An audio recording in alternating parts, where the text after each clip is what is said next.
माताओं के ऊपर ही तो सब कुछ निर्भर है। हमारा भी जन्म हुआ तो माता के गर्भ से हुआ ना। भगवान रामकृष्ण भी आए तो माँ के गर्भ से आए। राधिका जी का जन्म हुआ, मीरा जी का, झांसी की रानी का, शिवाजी का, महाराणा प्रताप जी का माता के गर्भ से ही तो हुआ ना। प्रहलाद जी का, ध्रुव जी का। वंश की रक्षा तो माता पर ही निर्भर है। इसलिए मातृशक्ति दूषित होने से बचे, शील और संयम पूर्वक अपने धर्म की रक्षा करे तो पूरे विश्व की रक्षा संभव है। बृहदारण्यक उपनिषद का एक वचन भगवान शंकराचार्य महाभाग ने बृहदारण्यक उपनिषद के भाष्य में ही उद्धृत किया है। जाया में स्यात्। सारा धर्म और परमार्थ का मार्ग पत्नी के ऊपर निर्भर है। इसलिए धर्म की रक्षा तो मातृशक्ति के द्वारा ही संभव है, क्योंकि बच्चों का लालन पालन उन्हीं के ऊपर निर्भर है। और माँ के पेट में सामान्य नियम है कि बालक मनुष्य जीवन की बात है 9 महीने कम से कम रहता है, कभी 8 महीने, कभी 10 महीने भी।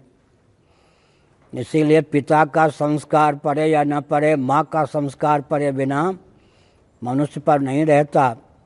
सारा दायित्व मातृशक्ति का विशेष रूप से है। जिस वर्ग में मातृशक्ति दूषित होने से बची रहती है, सुरक्षित रहती है, शील संयम से संपन्न रहती है, उस कुल की रक्षा होती है।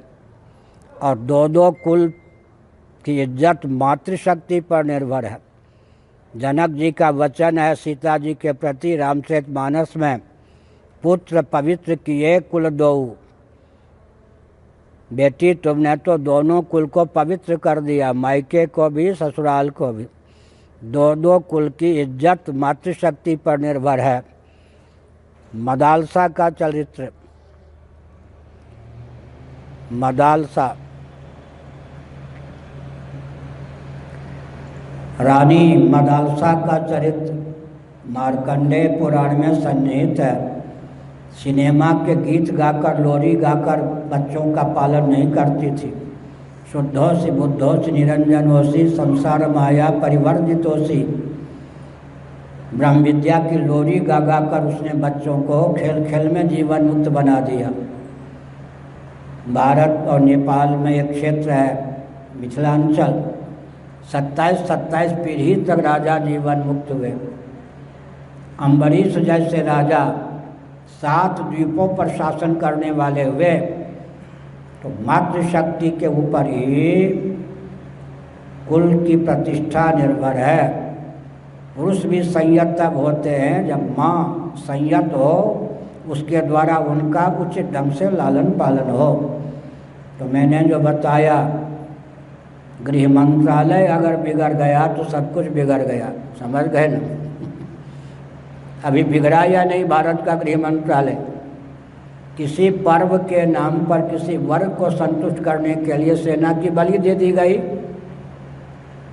गृह मंत्रालय बिगड़ा तो रक्षा विभाग खत्म, हमारा राष्ट्र दिशाहीन हो गया।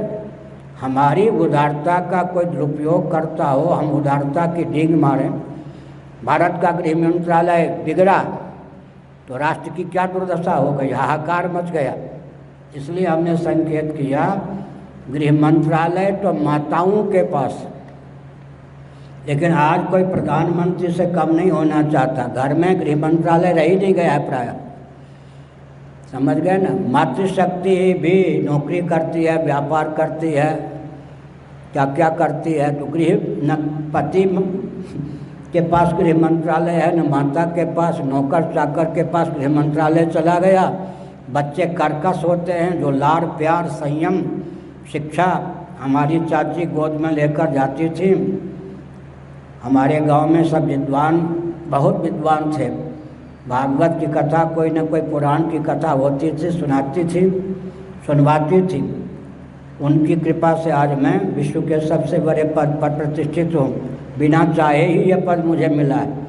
कोई प्रयास हमने नहीं किया, बल्कि बहुत ही घेर घार करके मुझे इस पद पर बैठाया गया। देन किसकी है? बड़ी बहन ने पालन किया, चाची जी ने प्रारंभ किया। मातृशक्ति की महिमा है कि आज मैं शंकराचार्य के पद पर हूँ। तो हमने एक संकेत किया, मातृदेवो भव, पितृदेवो भव, आचार्य देवो भव, अतिथि देवो भव। लेकिन इसमें सबसे पहले माता की देव बुद्धि से सेवा करो, उपासना करो। मातृशक्ति को सुरक्षित रखने पर ही सनातन संस्कृति सुरक्षित रह सकती है। अतः माताओं का बहुत बड़ा दायित्व है, खान पान में विकृति न हो, परंपरा प्राप्त जो शास्त्र सम्मत विधा है, पितरों के लिए, देवताओं के लिए पूजन सामग्री, निवेदन, श्राद्ध, तर्पण, इन सब को सुरक्षित रखने का।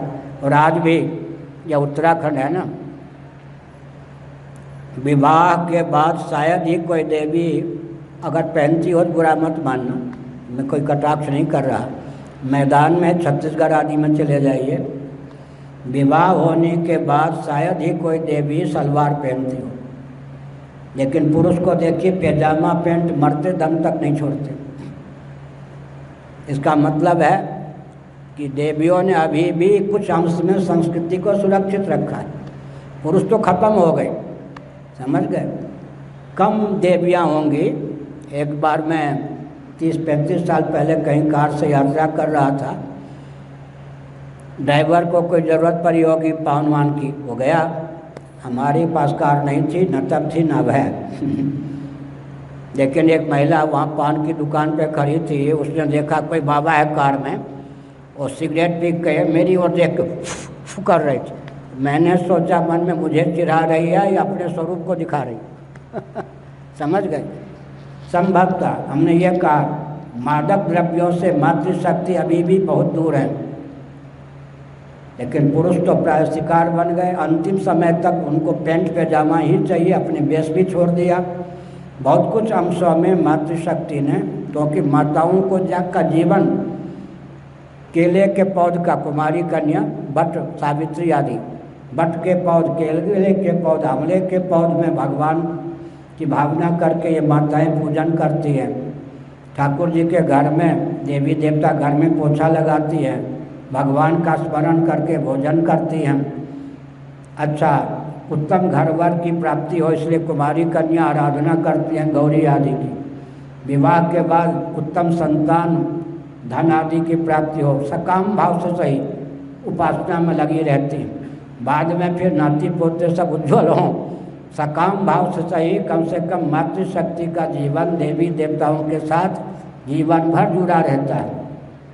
इसलिए मातृशक्ति पर ही सब कुछ निर्भर है। माताएं प्रबुद्ध हों।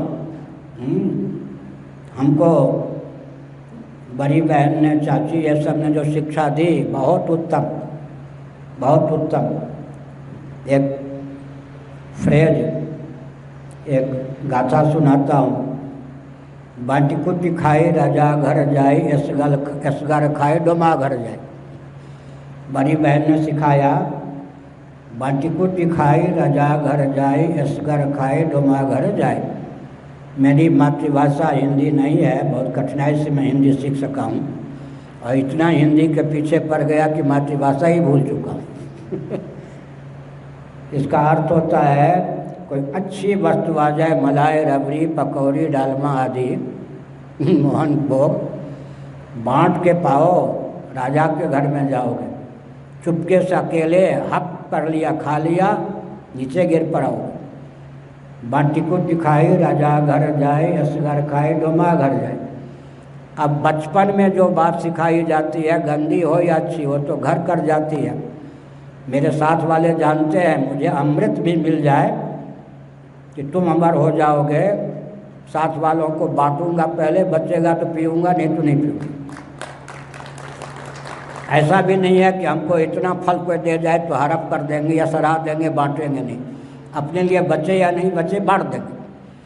वो किसकी शिक्षा? एक वाक्य ने मेरे जीवन को कितना विकसित कर दिया। उत्तम वस्तु कोई आवे, बांट के पाओ। एक बार क्या हुआ, कानपुर की बात है, ब्राह्मणों ने शिव जी का पार्थिव लिंग का पूजन किया। हमने कहा देखो भांग आदि का उपयोग मत करना, भगवान को भांग का गोला मत चढ़ाना, चढ़ाना तो तुम लोग मत पानो। नहीं नहीं महाराज कुछ नहीं। उन्होंने क्या किया, बिल्कुल गुलाब जामुन के समान ऐसे भांग के गोले बना के भी चढ़ाया, लेना वो भूल गए। उसके बाद किसी ने मुझसे क्या कहा, महाराज बहुत बढ़िया आज भगवान को भोग लगा है। हमारा स्वभाव उसमें वो भी था, बिहार का वो जो है ना पांडे को, आरा जिला का आप लोगों के पुरोहित, हाँ आंजनेय पांडे। हमने क्या किया, गुलाब जामुन समझ के क्या इतने इतने सबको बांट दिया, 15 व्यक्ति को। हमने अपने लिए कुछ नहीं रखा। अब उसमें एक दो माताओं को भी चढ़ गया नशा। अब पंडित लोग आए और ढूंढ रहे थे क्या हुआ। हमने कहा तुम क्या हुआ, अरे महाराज आपसे झूठ बोले, वो तो भांग का गोला था।